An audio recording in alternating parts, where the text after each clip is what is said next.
Si on en vient à dire il y a une mafia en Corse, comme il y a une mafia en Sicile, etc., il y a en Sicile des mesures qui sont appliquées, que je vais citer. Il faut d'abord convaincre la population qu'elle a affaire à une mafia. C'est donc, ça commence par une campagne de communication. C'est effectivement ce qui s'est passé en Italie, où il y avait ces groupes criminels en Sicile, mais on ne savait pas très bien les qualifier, comment, etc. Et des juges, des journalistes, etc., qui ont dit c'est la mafia, et donc des journalistes et des juges disent aujourd'hui encore il faut faire comme en Sicile, convaincre les gens qu'ils ont affaire à une mafia.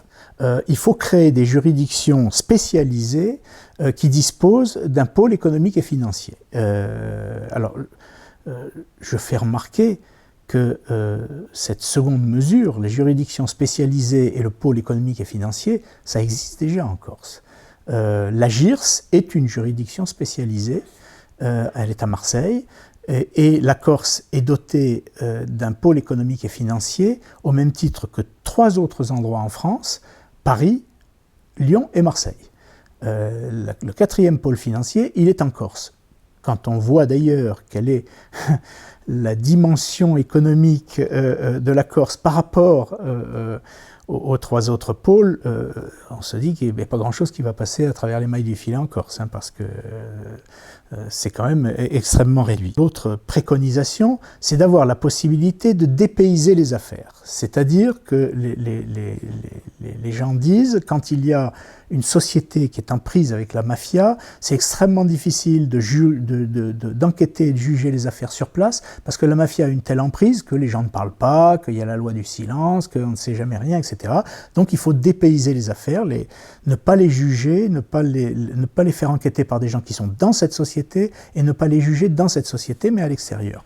C'est déjà ce qui existe en Corse quand on parle de la GIRS, puisque immédiatement, quand une affaire est confiée à la GIRS, elle n'est plus aux mains de juges qui sont en Corse, mais qui sont à Marseille, et le tribunal va être à Marseille. Mais tout ça n'a pas donné de résultat. Alors les gens disent qu'il faut encore aller plus loin dans les lois anti-mafia qui existent. La première truc, c'est de créer des jurys, de supprimer les jurys populaires dans les affaires qui concernent la mafia. Alors ça, c'est extrêmement grave. C'est une décision qui demande un véritable débat, car la justice est une justice en France qui fonctionne sur le mode d'une démocratie. Et le jury populaire a été institué à la Révolution française parce qu'on se méfie des jurys spécialisés, des jurys professionnels, dont on ne sait pas à quelles raisons ils obéissent, qui sont sous l'influence en raison de leur carrière, en raison du système institutionnel, etc. Et on ne fait pas confiance, donc on a mis des jurys populaires. C'est vrai dans tous les pays démocratiques, et là on nous dit que pour certaines affaires concernant la Corse, il faudrait supprimer les jurys populaires. Plusieurs personnes l'ont dit, y compris des gens qui habitent en Corse. Ensuite, la 7e mesure, c'est il faut multiplier le recours aux repentis. Et là aussi, je dis personnellement, attention, si on est devant une véritable société mafieuse, etc., qu'on en a fait la démonstration, qu'on est tous d'accord, effectivement, le recours aux repentis peut devenir nécessaire. Mais le recours aux repentis, c'est quelque chose de très dangereux. N'oublions pas que les repentis sont souvent des criminels, des gens qui ont participé à des assassinats, qui ont participé à des bandes crapuleuses, et à qui on dit, si vous parlez, vous aurez des remises de peine, vous aurez des avantages, on vous protégera, etc. À partir de là, c'est quand même un témoignage contre un avantage. Or, le témoignage ne peut pas censé être acheté. Et là, on est à la limite. Et en plus, ça c'est le premier point, et en plus, un repenti, quand il existe, l'accusation sait qui il est, sait qui elle interroge, la défense ne le sait pas. Elle peut l'interroger, mais elle ne doit pas savoir qui il est, elle ne peut pas entendre sa voix, etc. Et donc, il n'y a pas égalité entre l'accusation et la défense, comme le droit français prévoit qu'il doit y avoir. Donc, effectivement, c'est une décision extrêmement grave d'en arriver à l'utilisation multipliée de repentis. Parce que on est dans une déformation du droit où les droits de la défense ne sont plus égaux aux droits de l'accusation. Et enfin, il y a une dernière mesure qui est prévue dans le cadre des de l'existence d'une mafia, c'est de créer ce qu'on appelle un délit d'association mafieuse. Et alors, je remarque que ce délit d'association mafieuse, l'un des collectifs qui s'est créé récemment en a demandé la création. Et donc, on est donc bien dans un collectif qui dit oui, c'est une mafia et il faut créer des lois anti-mafia. Mais le délit d'association mafieuse, j'ai peur que les gens ne sachent pas exactement ce que c'est.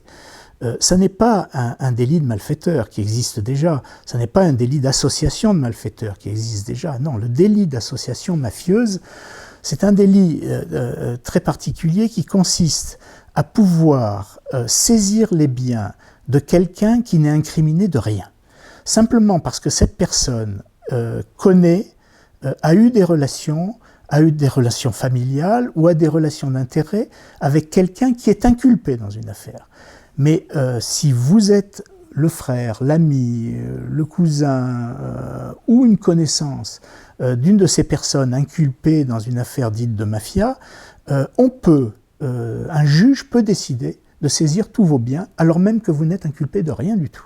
On est donc là dans l'instauration d'un délit qui supprime complètement la présomption d'innocence. Il n'y a pas de présomption d'innocence. Il n'y a qu'une présomption de culpabilité et dès lors que vous connaissez quelqu'un qui est devenu un voyou, vous pouvez être considéré comme coupable. C'est une mesure d'une gravité inouïe, invraisemblable. Alors moi je veux bien qu'à un moment donné on dise oui, la situation en Corse est tellement grave qu'on fait... Mais alors il ne faudra pas le lendemain descendre dans les rues, manifester tous les 3 jours en disant mais c'est incroyable, on a saisi les biens de quelqu'un qui n'avait rien fait, qui n'est inculpé de rien. Est-ce qu'on se rend compte de la gravité de telles demandes? Voilà pourquoi moi, tout en comprenant l'émotion de beaucoup de gens en Corse, la volonté de se lever, de créer un mouvement populaire contre les tendances mortifères d'une société. Oui, ça, je le comprends parfaitement. Mais attention à ce qu'on demande.